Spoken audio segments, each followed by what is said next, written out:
By the second week of January, both the weather and my relationship got hit with an unexpected cold snap. And that was when I made the acquaintance of my first frozen corpse.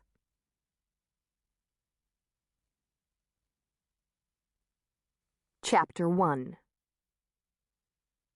My knee ached in a way my physical therapist called good, but I called annoying. Of course, I might just have been annoyed with Will Novak, and working too hard on the knee I'd messed up running from a murderous poltergeist in October. The lower leg lift I was concentrating on hurt like hell. Who'd have thought that straightening my knee a paltry 30 degrees against a mere 20 pounds resistance would be so hard? But a lot of things are harder than they seem at first glance. What was hardest at that moment was holding my temper. Will sat on the weight bench to my left, watching me. Resistance machines clanked and groaned around us, and free weightlifters snorted like bulls amid the smells of rubber and sweat. "I still don't understand how you managed to tear that knee up so badly," he said. "What were you doing?" "Working," I said, grunting from the strain of the weight as I lowered my leg slowly and muttering under my breath, 3, 4, 5. 2 more reps and I could give the knee a rest while I worked on my shoulder, also a bit banged up from October's ugly case. I ignored Will while I finished the knee lifts. Then I slid out of the machine and sat down beside him. It wasn't my favorite gym, but the pre-Christmas windstorm had knocked a tree into the front of the one I preferred, so I was using the gym near Will's hotel. Downed power lines and damage were still widespread in outlying parts of Seattle and King County, so the facilities that were functioning were packed, and the moment I vacated the machine, another customer rushed to use it. At first, Will had taken the hotel room so he wouldn't presume on my hospitality when he'd come back from England as a Thanksgiving surprise. Somehow the right time to move his bags to my condo had just not come around, and I felt guilty that I didn't want it to. He'd been lucky to keep his room at the hotel, since the city had been flooded with people who needed accommodations while their all-electric houses were unlivable during the power outage. It was expensive, but it had working plumbing and heat, which even my condo hadn't had at one point.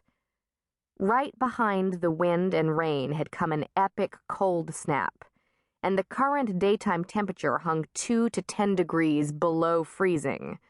Not cold in the Midwest, but plenty cold enough for a coastal city whose winter daytime temps usually ran in the mid-40s. The bizarre weather had killed people. 9 deaths by asphyxia, people trying to heat their homes with barbecues and open-flame heaters, 2 by falling trees that crushed motorists, and 1 by drowning in a flooded basement office. I was lucky to have been too far away from any of those events to feel them propagate through the energy grid of the gray. I'd felt the delayed shock of one person's death earlier that year, and I hoped to avoid ever feeling such a thing again. Even without that, it had been a rather grim holiday season, and the cold wasn't letting up now that it was January. "I was chasing a killer," I continued. I'd said it before, and I was a little galled at having the conversation yet again. In fact, I'd been running away, but the circumstances of that weren't something Will would be able to swallow. I'd been running with the intention of leading something into a trap, chasing it from in front, in a way. "It's not your job to chase murderers. That's what the cops are for. You aren't a cop. You don't have to do that." "Sometimes I'm not in the position of saying that's not my responsibility, Will. I can't arbitrarily stop at the legal limit and ignore what's morally right. Come on, you were at the final hearing. The guy was a whack job. Should I have let him get away to kill those other people?" I could tell he was trying to find a way to say yes without sounding like a jerk. I can be selfish, but not that much, and I didn't want to hear that I should be, so I tried to redirect the conversation. "Would you get me the 5-pound hand weights off the rack?" Will sighed and went to fetch the 2 small rubber-coated barbells. I admired his bright silver hair and his lanky frame as he loped across the room, but I still found myself heaving an exasperated sigh of my own. Where we once struck sparks,